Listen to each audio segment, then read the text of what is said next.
مدینے کا بازار، دھوپ تیز ہے، شور شرابہ ہے، لوگ خرید و فروخت میں مصروف ہیں، سونے چاندی کی کھنک ہے، سوداگروں کی آوازیں ہیں۔ اچانک ایک بوڑھا شخص چلاتا ہے اور کہتا ہے، رسول اللہ کی میراث مسجد میں تقسیم ہو رہی ہے۔ دکانداروں نے دکانیں چھوڑی، خریداروں نے سامان پھینکا، سب مسجد کی طرف بھاگے۔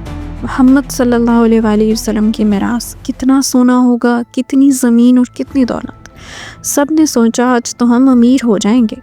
مسجد میں پہنچے تو دیکھا کہ کچھ لوگ نماز پڑھ رہے ہیں، کچھ قرآن پڑھ رہے ہیں، بس نہ سونا ہے، نہ چاندی ہے، نہ زمین ہے اور نہ مال۔ لوگ واپس آئے غصے میں، کہا ابو ہریرہ کچھ نہیں تھا وہاں۔ ابو ہریرہ مسکرائے، کہا یہی تو ہے میراث، نماز، قرآن، علم، یہی ہے دولت۔ تم سونا چاندی سمجھ کر آئے تھے۔ خاموشی چھا گئی، لیکن سوال رہ گیا، یہ ابو ہریرہ کون تھا؟ کون تھا جس نے صرف 4 سال نبی کے ساتھ گزارے لیکن پھر بھی 5374 حدیث یاد کر لی؟ مگر کیسے؟ چلتے ہیں اس کی کہانی میں۔ 7ویں صدی، یمن کا قبیلہ دوس۔ ریگستان کی تپتی ہوا ہے، قحط سالی ہے اور غربت کا عالم ہے، اور یہاں ایک بچہ پیدا ہوتا ہے جو یتیم ہے۔ ماں کا نام ہے میمونہ بنت سبیح، لیکن وہ کافر ہے، اور بچے کا نام ہے عبد الشمس، یعنی سورج کا بندہ، کیونکہ اس زمانے میں لوگ سورج کو معبود مانتے تھے۔ بچپن بہت سخت تھا۔ عبد الشمس اپنے خاندان کے لیے بکریاں چرایا کرتا تھا۔ آہستہ آہستہ وقت گزرا اور سن 7 ہجری آ گیا۔ یمن میں خبر پھیلی کہ قبیلے کا سردار طفیل بن عمرو مکہ سے واپس آیا ہے۔ لوگوں نے پوچھا، طفیل تم بدل گئے ہو، کیا ہوا؟ طفیل نے کہا کہ میں ایک نبی سے ملا ہوں، محمد صلی اللہ علیہ وآلہ وسلم۔ انہوں نے مجھے اسلام کی دعوت دی اور میں نے قبول کر لی۔ لوگوں نے پوچھا اسلام کیا ہے؟ انہوں نے کہا صرف ایک اللہ کی عبادت اور اس کے سوا کسی کی عبادت نہ کرنا۔ عبد الشمس خاموشی سے یہ ساری باتیں سن رہا تھا اور اس سے وہ جواب مل گیا جو وہ ہمیشہ خود سے پوچھتا تھا کہ کیا واقعی پتھر خدا ہو سکتا ہے؟ آج اسے جواب مل گیا۔ اس نے فوری طور پر اسلام قبول کر لیا۔ کچھ عرصہ بعد طفیل نے اس سے کہا کہ چلو مکہ چلو اور نبی صلی اللہ علیہ وآلہ وسلم سے ملو۔ دونوں سفر پر نکل پڑے۔ مکہ پہنچے تو رسول اللہ صلی اللہ علیہ وآلہ وسلم سے ملاقات ہوئی۔ نبی صلی اللہ علیہ وآلہ وسلم نے پوچھا تمہارا نام کیا ہے؟ اس نے کہا عبد الشمس۔ نبی نے فرمایا نہیں، اب تمہارا نام ہے عبد الرحمن بن صخر، یعنی سورج کا بندہ نہیں، رحمان کا بندہ۔ تو حضرت ابو ہریرہ نے فرمایا جی یا رسول اللہ۔ پھر نبی صلی اللہ علیہ وآلہ وسلم نے پوچھا یہ لوگ تمہیں کس نام سے بلاتے ہیں؟ انہوں نے کہا ابو ہریرہ۔ نبی مسکرائے اور پھر انہیں اسی نام سے پکارا۔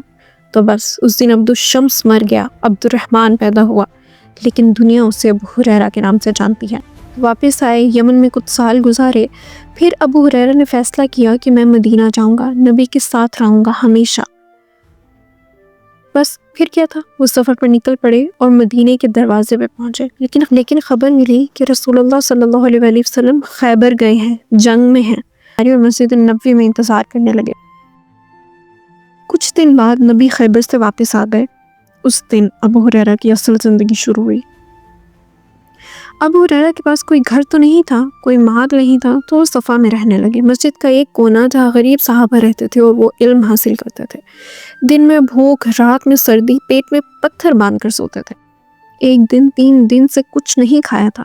ابو ہریرہ خود کہتے ہیں بھوک اتنی سخت ہو گئی کہ میں نے اپنے پیٹ پر پتھر رکھ دیا، پھر صحابہ کے راستے میں بیٹھ گیا۔ گلی میں چکر آئے، زمین پر گر پڑے، لوگ چیخے کہ مرگی آ گئی ہے۔ حضرت ابو بکر رضی اللہ تعالیٰ عنہ گزرے۔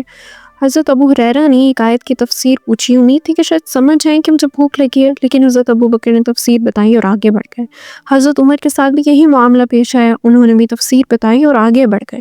پھر رسول اللہ صلی اللہ علیہ وآلہ وسلم نے دیکھا، انہوں نے صرف ایک نظر دیکھا اور سمجھ گئے کہ ابو ہریرہ کو بھوک لگی۔ انہوں نے کہا ابو ہریرہ آؤ میرے ساتھ چلو، اور اپنے گھر لے گئے اور گھر لے جا کر دودھ کا ایک پیالہ دیا۔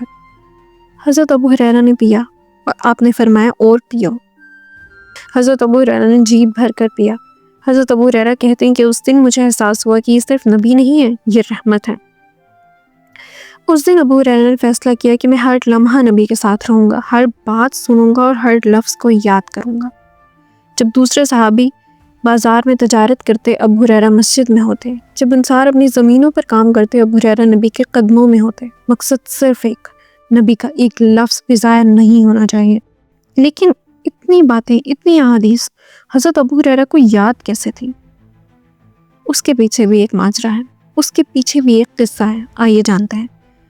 کچھ مہینے گزرنے کے بعد حضرت ابو ہریرہ ہر وقت نبی کے ساتھ ہوتے، ہر بات سنتے اور ہر واقعہ یاد کرنے کی کوشش کرتے، لیکن ایک بڑا مسئلہ تھا کہ وہ بھول جاتے تھے، آپ کی اور میری طرح۔ دن میں سنا اور شام کو بھول گئے۔ یہ بات ان کو بہت پریشان کرتی تھی۔ ایک دن ابو ہریرہ نے ہمت کی، یا رسول اللہ، میں آپ سے بہت کچھ سیکھتا ہوں، بہت ساری حدیثیں سنتا ہوں، لیکن بھول جاتا ہوں۔ نبی نے فرمایا اپنی چادر پھیلاؤ۔ انہوں نے پھیلائی۔ حضرت ابو ہریرہ نے اپنی پھٹی چادر زمین پر پھیلائی۔ نبی نے اپنے مبارک ہاتھوں سے جیسے کچھ لیا ہوا سے اور اسے چادر میں ڈال دیا، پھر فرمایا اب اسے سینے سے لگاؤ۔ ابو ہریرہ نے چادر اٹھائی اور سینے سے لگا لی۔ اس لمحے تاریخ بدل گئی۔